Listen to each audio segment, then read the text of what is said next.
सिपाही लोग सिपाही लोग ढई ढई अचरा के दिलहमाव बोलुआ क्या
ये माने हमारे बाबू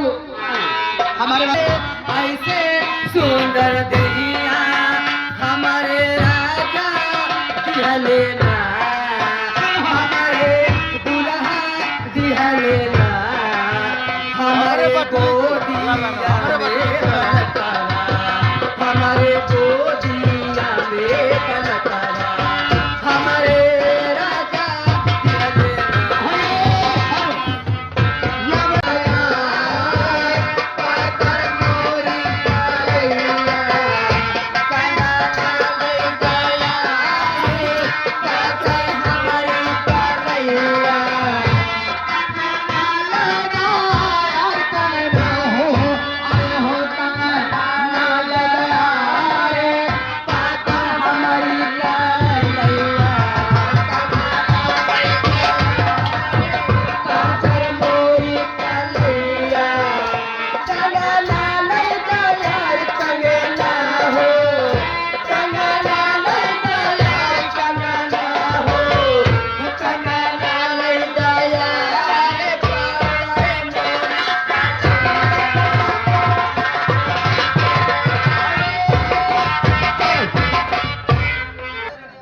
राम प्रकाश इसी गांव में रहने वाले राम प्रताप ग्राम सभा करने वाले